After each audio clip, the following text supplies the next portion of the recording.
नमस्कार, मैं स्वतंत्र कुमार और आप सभी का स्वागत करता हूं आपके अपने चैनल शॉर्ट हैंड टीम पर।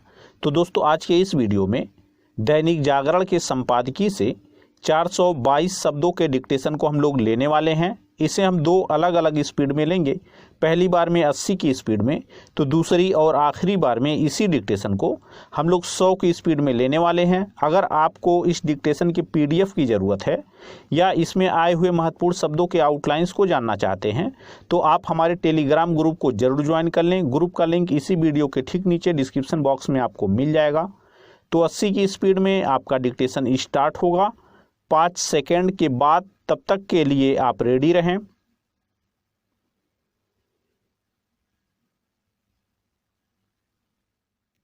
स्टार्ट। भारत और ऑस्ट्रेलिया के प्रधानमंत्रियों के बीच आभासी शिखर बैठक में जिस तरह दोनों देशों ने आर्थिक व्यापारिक मामलों में सहयोग पर जोर दिया, उससे यही पता चलता है कि भारत विश्व मंच पर अपनी महत्ता स्थापित करने और साथ ही अपने हितों की रक्षा करने में सक्षम है। उल्लेखनीय केवल यह नहीं कि भारत ऑस्ट्रेलिया सरीखे उन देशों के साथ अपने संबंध सुदृढ़ करने में सफल है जिनका यूक्रेन मामले में अलग रुख है, बल्कि यह भी है कि भारतीय नेतृत्व ऐसे देशों को अपने दृष्टिकोण से परिचित कराने में भी सक्षम है। जैसे ऑस्ट्रेलिया उन देशों में शामिल है जो रूस पर प्रतिबंध लगा रहा है, वैसे ही जापान भी।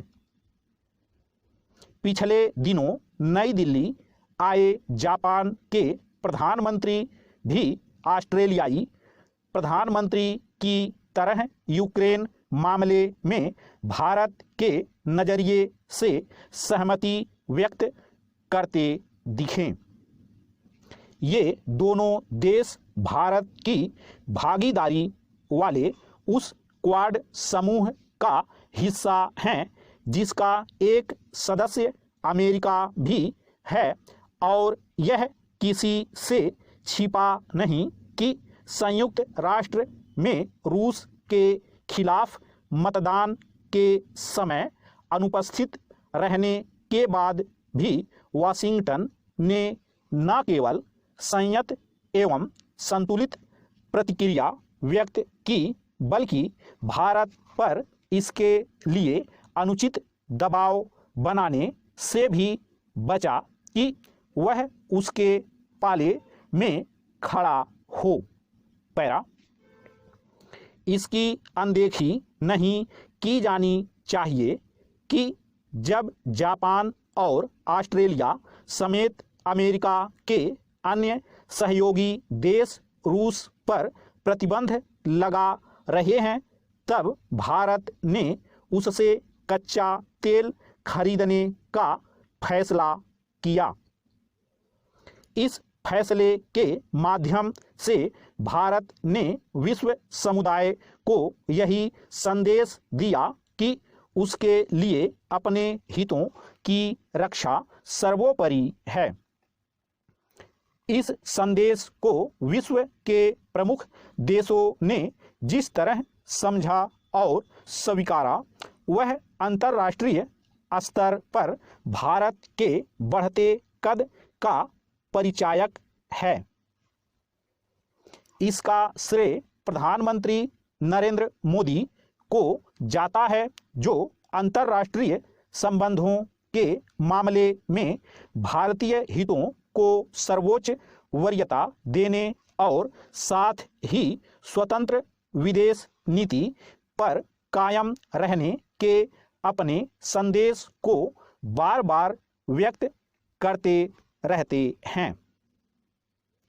निसंदेह विश्व मंचों पर इस संदेश को रेखांकित करने में एक बड़ी भूमिका विदेश मंत्री जयशंकर की है।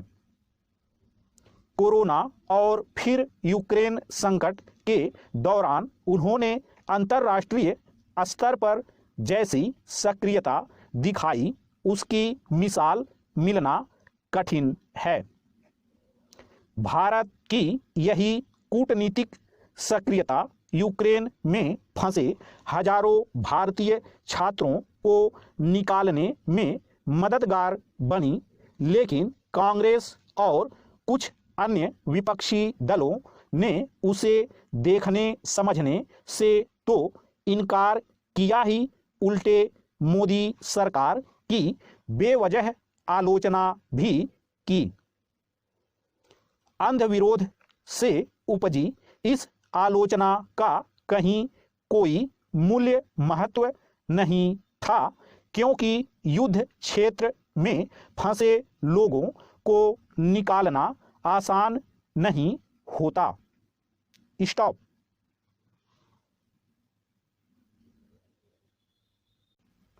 दोस्तों, इसी डिक्टेशन को दूसरी बार में हम लोग 100 की स्पीड में लेंगे और आपका समय स्टार्ट होगा 5 सेकंड के बाद। तब तक के लिए आप रेडी रहें।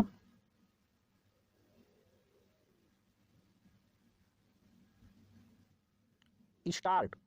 भारत और ऑस्ट्रेलिया के प्रधानमंत्रियों के बीच आभासी शिखर बैठक में जिस तरह दोनों देशों ने आर्थिक व्यापारिक मामलों में सहयोग पर जोर दिया, उससे यही पता चलता है कि भारत विश्व मंच पर अपनी महत्ता स्थापित करने और साथ ही अपने हितों की रक्षा करने में सक्षम है। उल्लेखनीय केवल यह नहीं कि भारत ऑस्ट्रेलिया सरीखे उन देशों के साथ अपने संबंध सुदृढ़ करने में सफल है जिनका यूक्रेन मामले में अलग रुख है, बल्कि यह भी है कि भारतीय नेतृत्व ऐसे देशों को अपने दृष्टिकोण से परिचित कराने में भी सक्षम है। जैसे ऑस्ट्रेलिया उन देशों में शामिल है जो रूस पर प्रतिबंध लगा रहा है, वैसे ही जापान भी।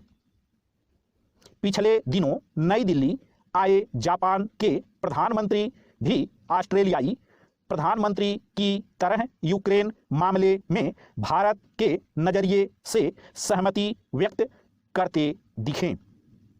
ये दोनों देश भारत की भागीदारी वाले उस क्वाड समूह का हिस्सा हैं जिसका एक सदस्य अमेरिका भी है, और यह किसी से छिपा नहीं कि संयुक्त राष्ट्र में रूस के खिलाफ मतदान के समय अनुपस्थित रहने के बाद भी वाशिंगटन ने न केवल संयत एवं संतुलित प्रतिक्रिया व्यक्त की, बल्कि भारत पर इसके लिए अनुचित दबाव बनाने से भी बचा कि वह उसके पाले में खड़ा हो।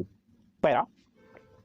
इसकी अनदेखी नहीं की जानी चाहिए कि जब जापान और ऑस्ट्रेलिया समेत अमेरिका के अन्य सहयोगी देश रूस पर प्रतिबंध लगा रहे हैं, तब भारत ने उससे कच्चा तेल खरीदने का फैसला किया। इस फैसले के माध्यम से भारत ने विश्व समुदाय को यही संदेश दिया कि उसके लिए अपने हितों की रक्षा सर्वोपरि है। इस संदेश को विश्व के प्रमुख देशों ने जिस तरह समझा और स्वीकारा, वह अंतर्राष्ट्रीय स्तर पर भारत के बढ़ते कद का परिचायक है।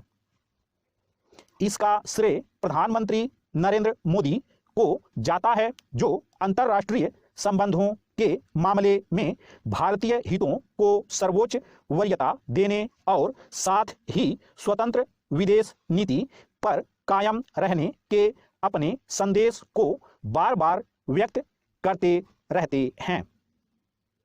निसंदेह विश्व मंचों पर इस संदेश को रेखांकित करने में एक बड़ी भूमिका विदेश मंत्री जयशंकर की है। कोरोना और फिर यूक्रेन संकट के दौरान उन्होंने अंतर्राष्ट्रीय स्तर पर जैसी सक्रियता दिखाई, उसकी मिसाल मिलना कठिन है। भारत की यही कूटनीतिक सक्रियता यूक्रेन में फंसे हजारों भारतीय छात्रों को निकालने में मददगार बनी, लेकिन कांग्रेस और कुछ अन्य विपक्षी दलों ने उसे देखने समझने से तो इनकार किया ही, उल्टे मोदी सरकार की बेवजह आलोचना भी की। अंधविरोध से उपजी इस आलोचना का कहीं कोई मूल्य महत्व नहीं था, क्योंकि युद्ध क्षेत्र में फंसे लोगों को निकालना आसान नहीं होता। स्टॉप।